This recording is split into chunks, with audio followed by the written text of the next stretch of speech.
Hey guys, Infidel1258 here. Today I'm going to share with you a clip from a recent live event, and we're going to talk about why I think you can be bullish on the future price appreciation for your Splinterlands card assets.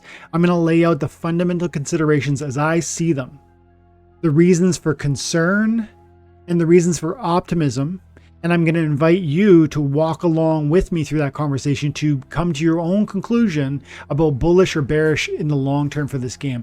I think we have great reason for higher hopes in the future, and I think I'm going to do a good job of explaining that here today. I hope you'll stick around for this.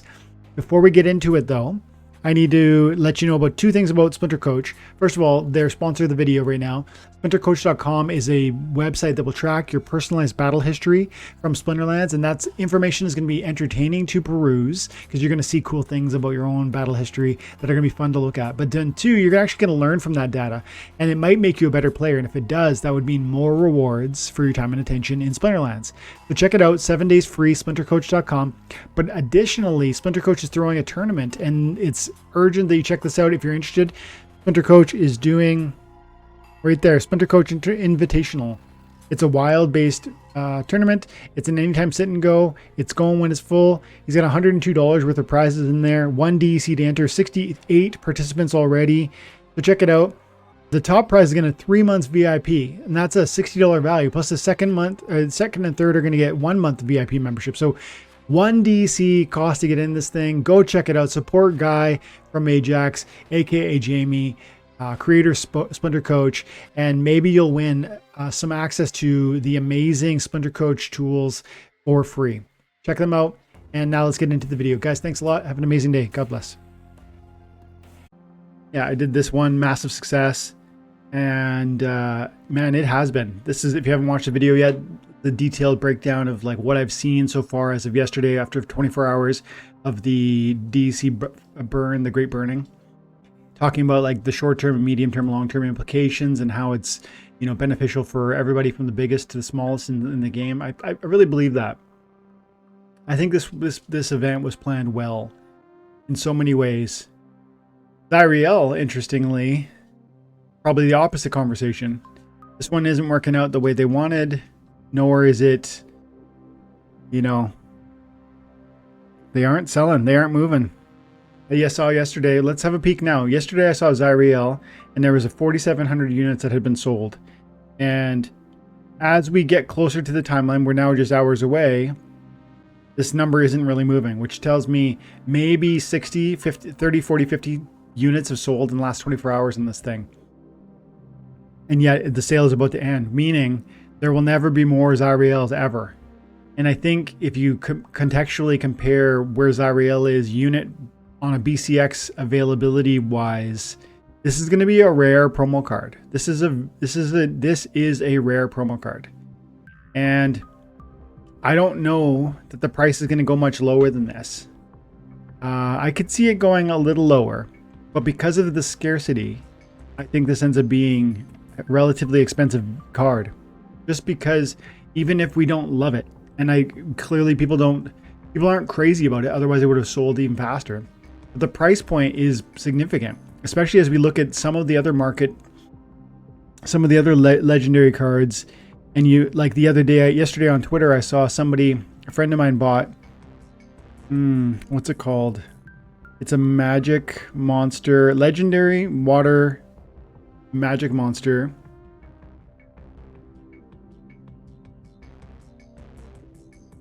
No, it's neutral. Yeah. A friend of mine just bought a Spirit Miner. Look at this card, Spirit Miner. Totally different card than Zyriel. But I'm saying like exceptional card. Exceptional dodge, swiftness, blind. This combination, swiftness with blind, makes you so evasive because it makes the blind applies a 15% reduction to your opponent's ability to strike you, and the swiftness is another 10%. So that this guy alone on your team is adding 25% to your evasiveness for every one of your monsters. And so it's such an amazing monster. And you're talking 12 bucks, 13 bucks, call it $14 a unit for this exceptional card. And then you back to Zyriel and you're like, okay, yeah, it's a good card. I really do believe Zyriel's a strong card. But the Spirit Miner is neutral. and Zyriel is not neutral. Yes, Zyriel has two splinters to work with, but still neutral or dragon would be even more sort of applicable and more broadly playable, right? So Zyriel's cool. The artwork's great. The card is, it seems to me to be strong. I haven't really played with it, but it seems like it's a good card. But at the same time, when we talk about $60, because that's what it is, buy now, 80,000 DEC, you know, right there, that's about $65. I'm gonna guess, maybe 70 bucks. Yeah, $65. But then I know you can do discounts with vouchers, but then still, I think you're only bringing down the cost. You know, you're bringing down the cost probably into that $40 range. And that's great. But still, again, what does that get you? And I give you one example there with the Spirit Miner. But I mean, there's a million cards in here. Just if all we did was look at legendaries. If all we did was, and you know, let's even be fair and let's just look at life and death. You know, from just legendaries and just life and just death. Maybe even let's just look at archery to really narrow it down. Regular. Raw. Raw is 1/6 the price. This is an exceptional card. Raw with the double strike, with the giant killer, the rust. This is a really, really good card. I'm really surprised this one's only $650, especially since we've only released 1 million packs from the Riftwatcher set. And, you know, the 2 million more to go, which should imply that the cost on some of these cards are going to go down even more when we get more of those packs opened, you would think. At least that's what I'm thinking. Lyra the Dark. The swiftness makes this card very, like a support card, in my opinion. Like, if you can add 10% evasiveness through one ability from one monster, that's really interesting to me. And so Lyra the Dark's interesting to me. And I, again, just like, is it a different card? Yes, it's a different card. I'm saying though, if you had $40 to spend on one BCX of one card, why not come in here and buy a max level right there? $14, you get a Lyra the Dark max level and have $20 left over. I mean, are they different? Yes, they're totally different. But again, if you don't have every card in this game, the conversation isn't just, the conversation is not, hey, should I buy Zyriel or not? The conversation is more like, how would Zyriel move the needle with respect to my ability to play this game better and extract more reward for my time and attention? This is a complex conversation, not a simple yes or no with Zyriel. It's actually like, for the cost associated with that, what could I do alternatively that might move the needle in a more significant way? And that's, out of that conversation, you start to get going down the path that I'm describing here, where it's like, yeah, Zyriel would be really interesting. Weapons Trainer is great. Divine Shield makes it, I think, even more resilient. And then with the Life Leech, this thing, I can picture this getting pretty beefy because it's got that Life Leech and it's going to be dropping serious bombs. So, you know, it probably ends up being a number of like 10, 12, 14 hit points before it makes it to the front. And anytime you can get either Scavenge or Life Leech to work for you, yes, that's helpful. It's powerful. It ends up being like another tank once it's in the first position. It's no longer firing from that first position, but that's okay sometimes because it gives your other support monsters or your backlines, your 5th or 6th position monsters longer to live and more time to kill. And so I like this card, but again, not for this price point. I mean, I'd buy it in like $20 or $15 range, I think, is where I'm at. But for $420 to get a max copy of this card, there's just zero probability of me doing that. And so far in this conversation, all I've spoken to is the issue of cost versus other cards. You know, what would Zyriel be from a cost to benefit analysis is what I'm kind of saying. And I'm like, you know, even from just the archery perspective and just from the life and death, you know, these are, I'd rather have Raw. I'd rather have Lyra the Dark. But I mean, you can get into a broader conversation. You can say, well, what about neutrals? And what about dragons? Because those are even more applicable to more battles than just a life or a death archery monster. And then also, this is just still a conversation about whether or not you should buy in one card or another. What about the fact that you only have X amount of dollars to put into a game like Splinterlands, and it doesn't always have to look like a card investment. What about more SPS so you can get more rewards once we implement the SPS reward staking requirements? Or what about some DEC because you think it's going to return to peg maybe because of all the burning that we're doing? Or maybe you need more DEC for your land and you need to prepare for that. It's never, Zyriel I think is cool and the artwork is so awesome. I love that artwork. But it's this broader conversation, isn't it? And it always is with this game. And that's why the economy of Splinterlands is a game within the game of Splinterlands, because there's actually this nuanced and thoughtful and fun and entertaining conversation that comes out of, I only have a finite number of resources and I want to extract the most possible reward for my time and attention within the context of that limited resource. And that is a game, because finance management, economic management is a part of so many awesome games that I personally love. Whether you even think about games like Monopoly or Axis and Allies or something like StarCraft, or, you know, there's a certain economy to your game, and those are tabletop games and those are also, you know, video games, and there's a million others. But the economy, understanding the economy is going to position you into more and more likelihood of victory and success in those contexts. And absolutely in Splinterlands. And here within Splinterlands, it's not just win or lose. It's gain financial resources out of your efforts or not. Because the more wins you get, the more SPS you get, the more SPS you get, maybe the more long-term appreciation you have. So the context of understanding the economy as part of the game and its own game is actually really, really clutch and key. And so then in the context of Zyriel, that's part of why it has sold as few units as it has.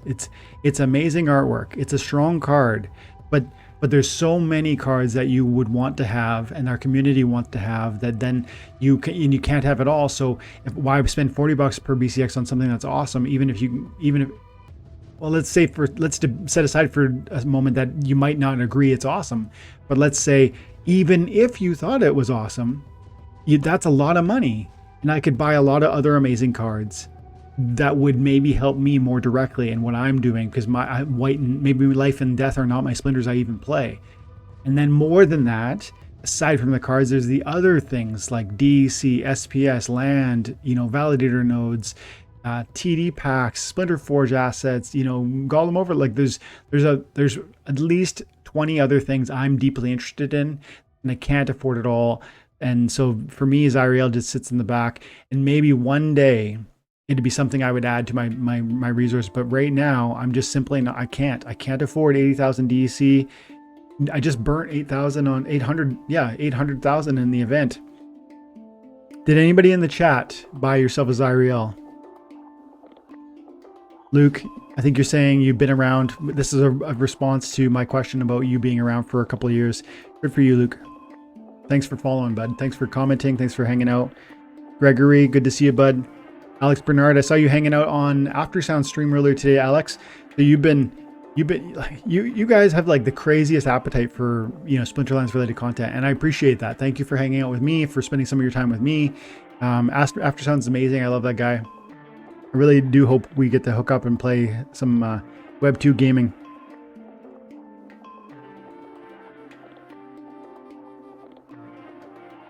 Richard, hi Dwayne. You've always been very positive on card prices long term. Are you still positive? I am. I absolutely am. And it's almost like a separate. There's a whole video in that conversation. I'll do my best right now to just summarize very briefly why I'm bullish about that.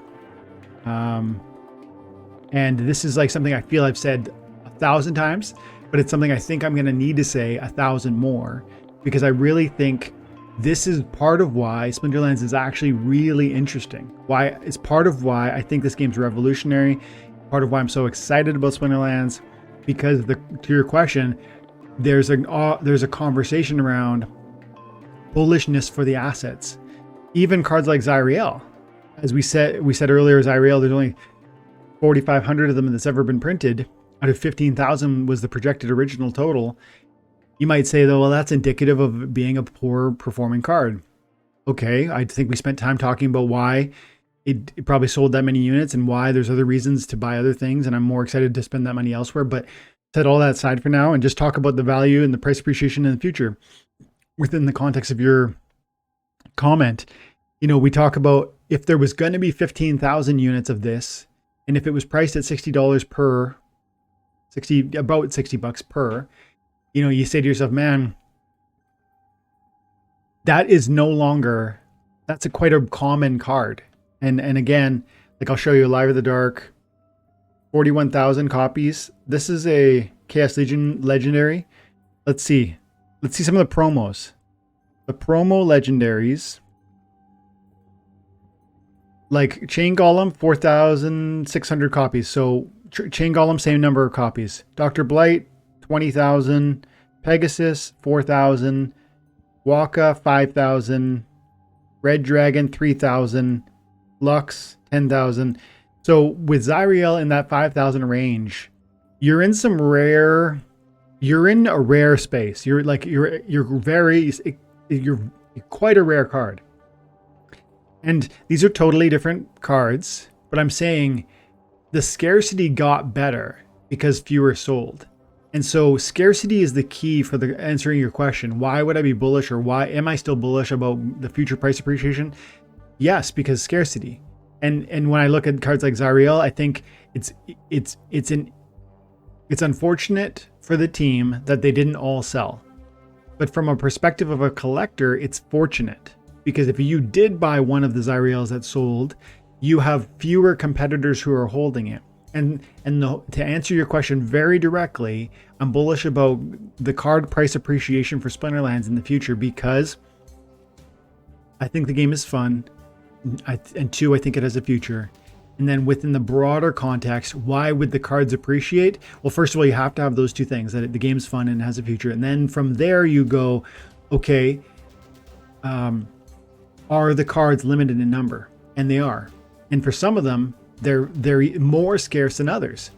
And the scarcity, if the game is fun and has a future, and if the card continues to have special and desirable utility within the game, then the card necessarily appreciates, because there's only X number of copies, 4,600, 4,500 Zyriels, and they're going to be consolidated and consolidated and consolidated as people burn them together to make maximum level copies. So 4,600 divided by 11, you know, it's never going to be like this, because not every one of them is going to be consolidated, but that would be 400 copies of this card out of 50,000 daily active accounts. That's not enough. Even if you say they're all going to be burned, you know, 40, call it 5,000. Oops. 5,000 copies and divided by 6, because that's the level 3. That's 800 copies. Again, under 50,000 accounts, or 5,000 divided by 3. You know, yeah, 1,600 accounts out of 50,000 daily active accounts right now in a bear market. And so, again, if the game's fun and if it has a future, and if the cards are limited in number, and if the cards have a utility within the game that is desirable, that helps you actually win, then that is the foundation for explaining why the scarcity is going to drive card prices higher.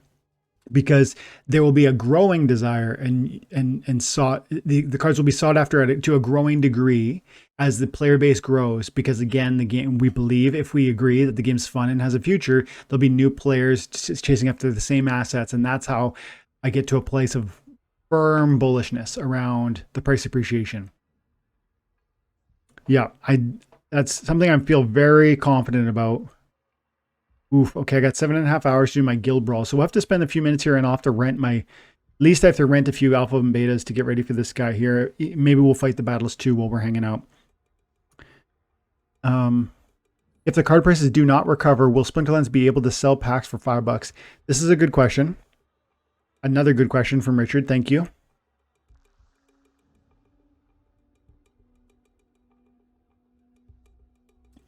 I almost want to take it like two different questions. If the card prices do not recover, I want to just think through practically how it would be possible for the cards not to recover. So, because there's inherent in your question is the suggestion that it would be theoretically possible for them not to recover. So let's address that as its own question, and then we'll get into whether or not they could sell the packs within that context.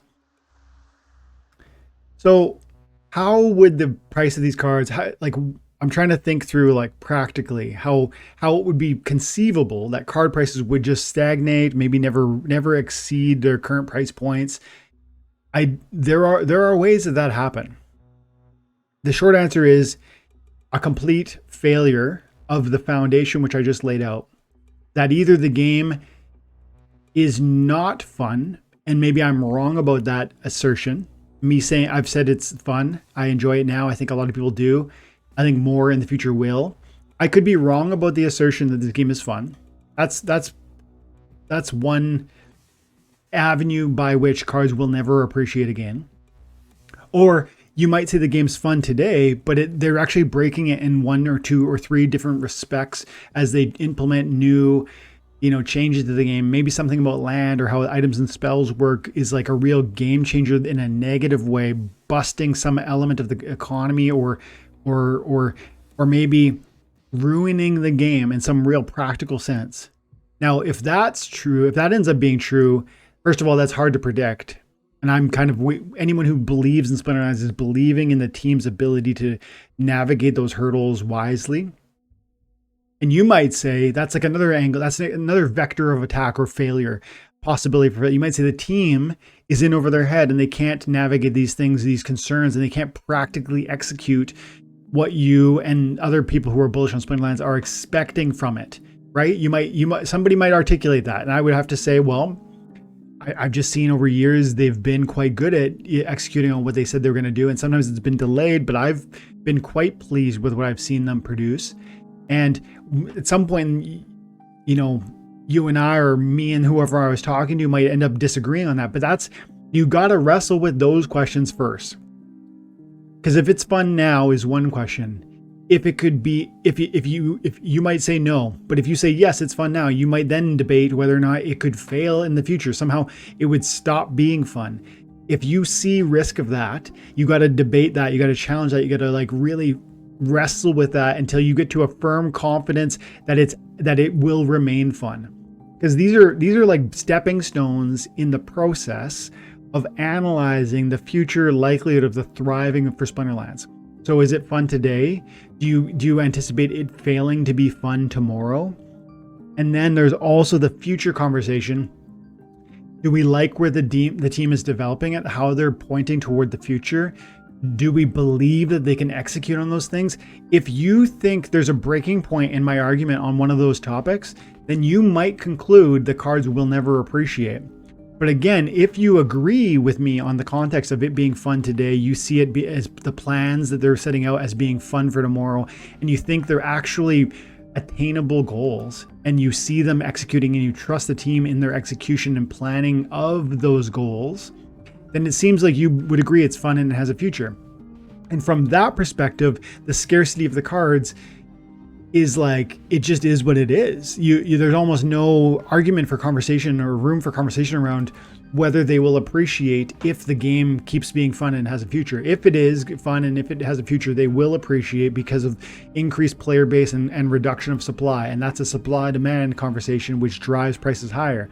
So, but again, tear apart that argument if you can, because that's the first part of what you're getting at. You're asking like, could they sell packs for $5 in the future if the cards don't increase in price?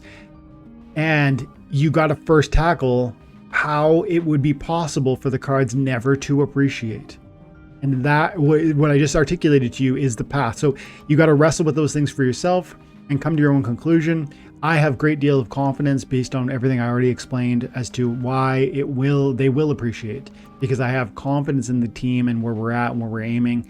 And I believe that scarcity is adequate. Even with cards like Chaos Legion, I believe the scarcity is adequate. Even with reward cards, which were the old ones, which were printed in such a massive way, I think we have justification for believing in the the relative scarcity of those. Now, they are far more common than some of the other cards, but they are still scarce enough within the context of what land should do and with the the projected player growth that I would expect, that we get to a place where they are, truly inadequately scarce.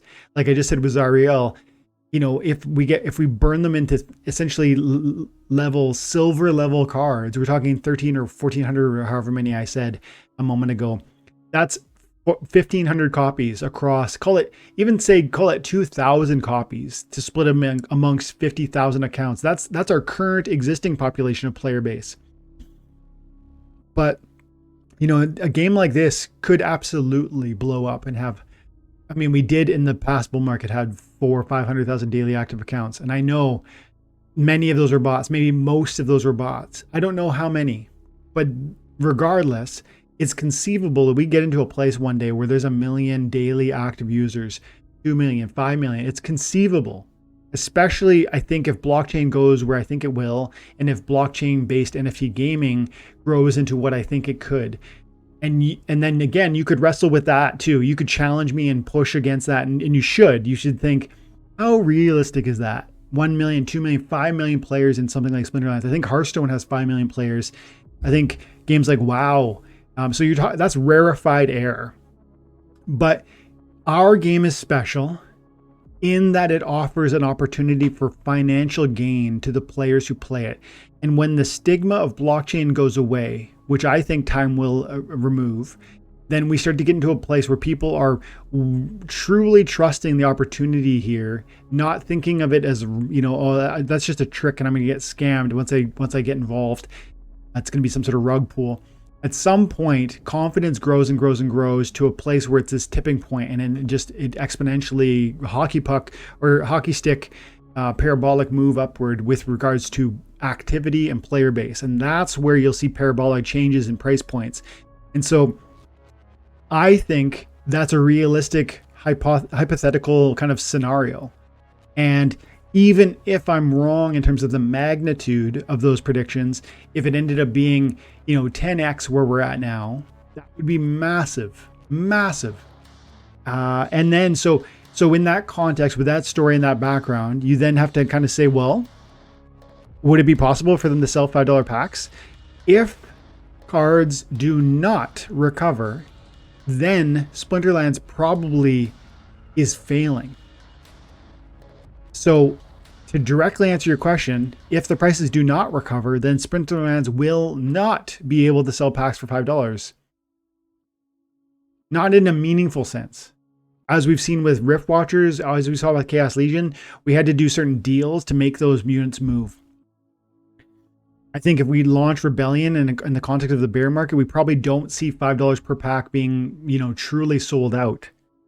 But there's different techniques we already know about and we can implement to make that move. So for instance, we burnt X amount of Chaos Legion packs toward the end. We then set aside some for Nifty Arcade to utilize, and those cards will likely be burned when we're done with that sort of process and that partnership.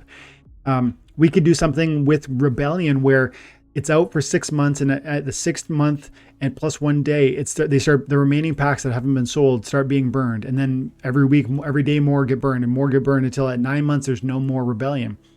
And so there are plans like that have been thought and can be implemented to see that the sale of the Rebellion or mini sets can be done wisely. Even with Zyriel, we're already seeing that. We're like, if they don't sell, they're not being printed. If they don't get printed, they're done.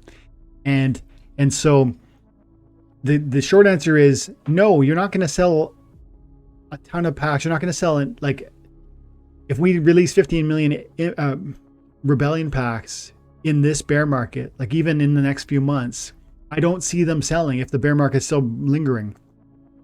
But if the card prices are growing, if the SPS and what land is doing starts spiking SPS price, if the flywheel actually starts working, then you start to see a context of where the repair or the rewards paid for play in Splinterlands, both from rank or tournament battles, end up getting to a place where it's desirable for new players to rush in, which means they need new cards. But then again, land is eating up the supply, and so the card prices are being spiking for two different reasons. One, because lack of supply because of what land has done, but two, because of increased demand because of what SPS prices might be doing to attract new players. And that sort of scenario could translate to, like, so I'm really bullish in the medium to long term that cards go up, and therefore I'm really bullish that we move a substantial amount of packs in the future. But all of what I've said is to try and give you the context of thinking through for yourself whether you believe that's true. What do you truly believe that we have, that there's a likelihood of us landing in a place like that I'm describing? Thanks for the question, Richard.